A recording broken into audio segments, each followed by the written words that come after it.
Учурдагы кыргыз армиясынын абалы сиздин көз карашыңыз менен кандай? Учурда кыргыз армиясы жылдан жылга мындай күчөп келе жатат. Өзүңүздөр көрүп атасыздар. Азыр мына аба менен коргонуу боюнча баягы акынчылердин келгени, байрактардын келгени, жалпы эле мына куралдуу күчтөрүнө өтө көп жакшы аскердик техникалар келип атат. Биз өткөндө комитет, профилдик комитет барып жеринен да көргөнбүз. Мындай айтпай турган сырлар көп, бирок негизинен биздин жүрөгүбүз ток, акыркы жылдары жакшы. Учурдагы кыргыз аскердин абалын мен мындай деп карайм да, буну бөлүп караш керек да.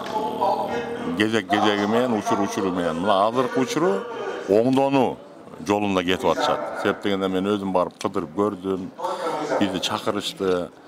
Эми көргөн нерсеңи даңадалап айтып коюш керек. Азыркы абалы жакшыруу жолунда. Буга чейин аскерибиз биз байкабай эле жүргөн экенбиз, аскерибиз куурап калган экен да. Мен ошон үчүн азыр ушу аскер жаатында биздин мамлекеттин кылып аткан иштерине аябай ыраазымын. Себеп дегенде дагы бир кайталап коем, мен өз көзүм менен барып көрүп келдим. Жетиштүү деп айта албайм.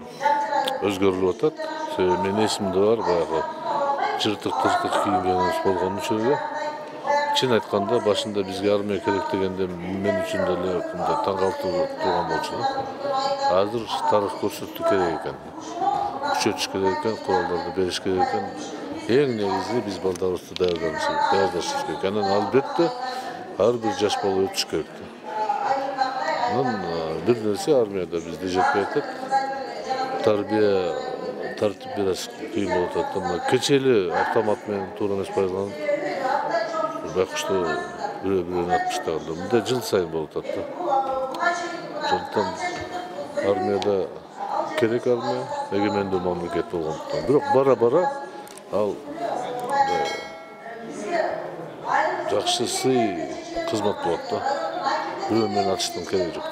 Учурдагы кыргыз аскеринин абалы сиздин көз карашыңыз менен? Эми албетте мисалы кандай гана маселе болбосун, мен күчтүү деп билем. Биздин кыргыз аскерлер, Кудай кааласа бул Орто Азиядагы эң күчтүү аскерлер. Быйылкы жылы дагы биздин жогорку жетекчилик тарабынан канчалаган куралдар, канчалаган күчтөнүүлөр болуп, быйылкы жылдан баштап бир 2 эсеге чейин дагы күчөндү деп ойлойм.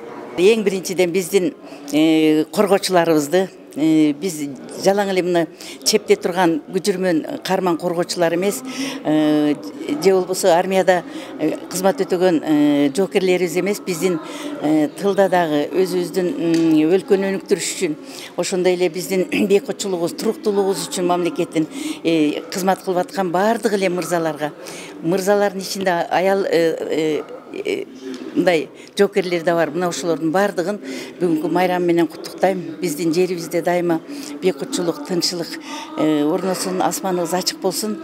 Ар бир үйдө кут береке, ынтымак, ырашкерчилик болсун.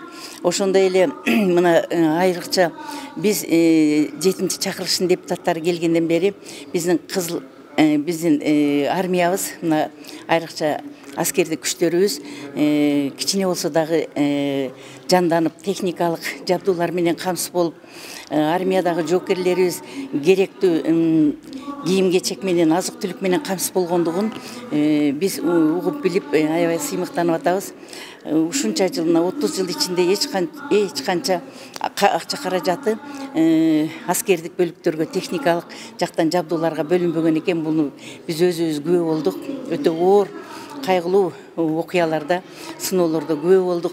Мына ошондуктан биздин жаңы келген бийликтегилер эң биринчи кезекте өзүбүздү бейкуттуктап, өзүбүздү тынчтыкты сакташ үчүн сөзсүз армия керек экендигин, жана өтө күчтүү техникалык жабдылган армиябыз керек экендигин биринчи кезекке коюшуп, мына бүгүнкү күнү армиябыз өзүбүздү канаттандырарлык, дагы күч алса дейбиз, дагы мына өтө кооптуу мезгилде жашап атабыз. Биз мамлекетте мына дүйнө жүзүндө аламдашуу процесси жүрүп, жана таасир берүү чөйрөлөр бөлүнүү астында турат, мамлекеттер бөлүнүү астында турат. Мына ошондо күчтүү мамлекеттер дөша жанагындай өтө күчтүү мамлекеттерге биз жем болуп же болбосо ошолордун курамына кошулуп калбай өз эгемендүү мамлекет болуп калыш үчүн сөзсүз бизге күчтүү армия керек.